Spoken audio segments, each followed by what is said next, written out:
Em 2024, mais de 5 mil cidades em todo o país devem escolher novos representantes.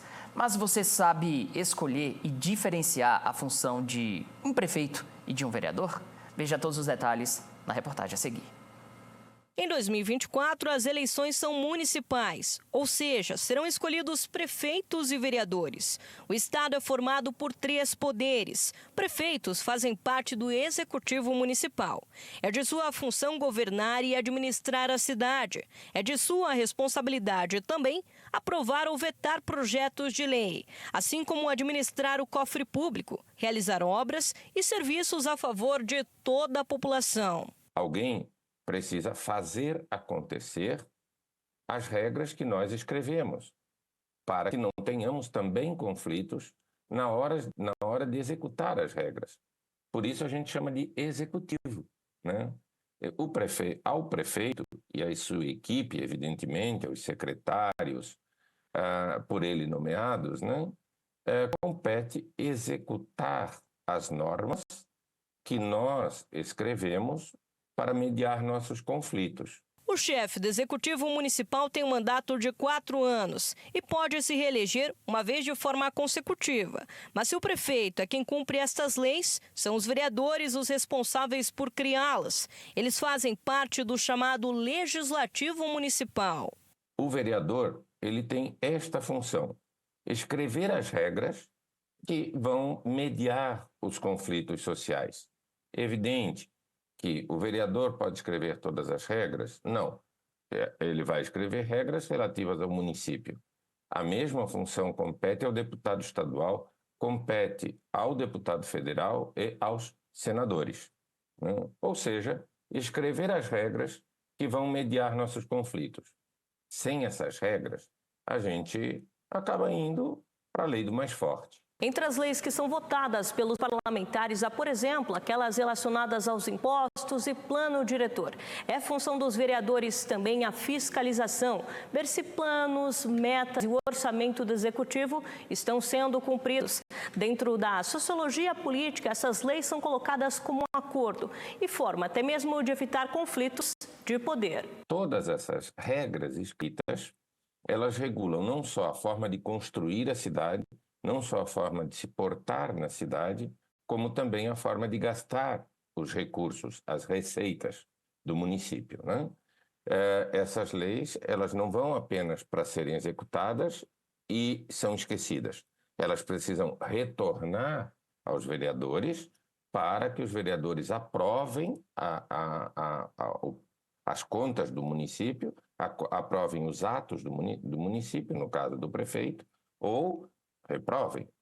E a forma de aprovar ou reprovar é a fiscalização. Cada cidade tem um número de vereadores. Isso porque a quantidade vai de acordo com o número de habitantes. Curitiba conta com 38 representantes, Paranaguá 19, Matinhos 13, Antonina 11, Morretes 11, Guaraxaba 8, Guaratuba 13 e Pontal do Paraná 13. Diferente do mandato do prefeito, vereadores podem se reeleger por mais vezes.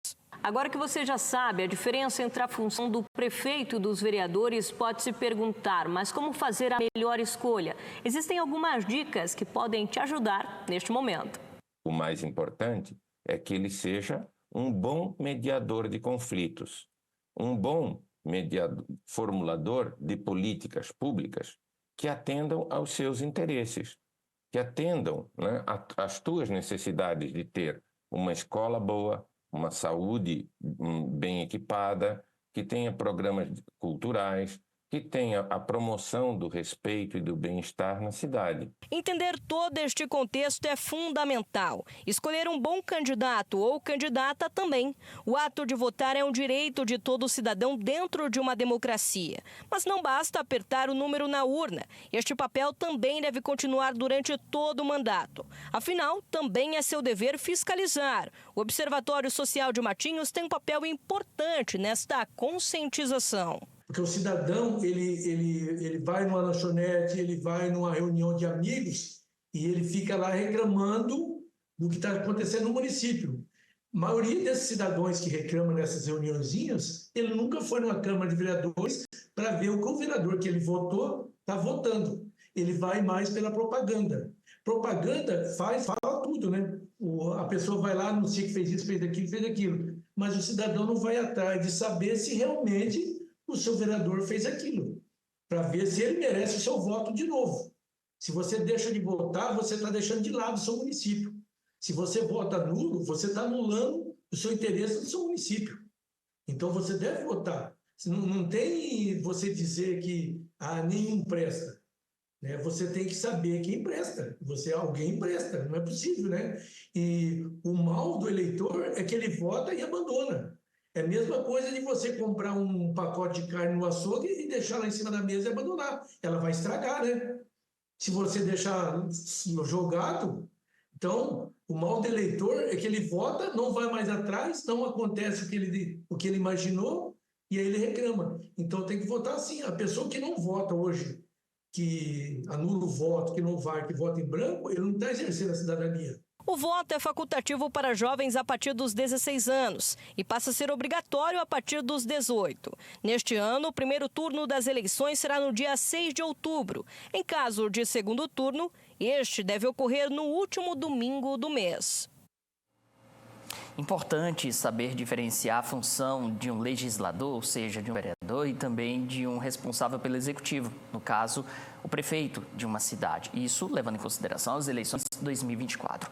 Porque é somente dessa maneira que a gente vai saber quem escolher na hora do voto e, principalmente, quem cobrar pela falta de investimentos, se for o caso. Por exemplo, muita gente pensa o seguinte: nossa, minha rua não está asfaltada, o meu vereador, o meu candidato, a pessoa que recebeu meu voto não faz nada. Gente, isso não é dever do vereador. Ele até pode levar na Casa de Leis uma indicação de investimento do executivo no local, mas ele não tem como onerar o poder público executivo municipal. Não é permitido. Também não é permitido cobrar do prefeito elaboração de leis sem que elas sejam aprovadas pelo Legislativo Municipal. Então, é importantíssimo saber a função de cada papel nesse xadrez político de 2024, porque assim teremos uma sociedade muito melhor.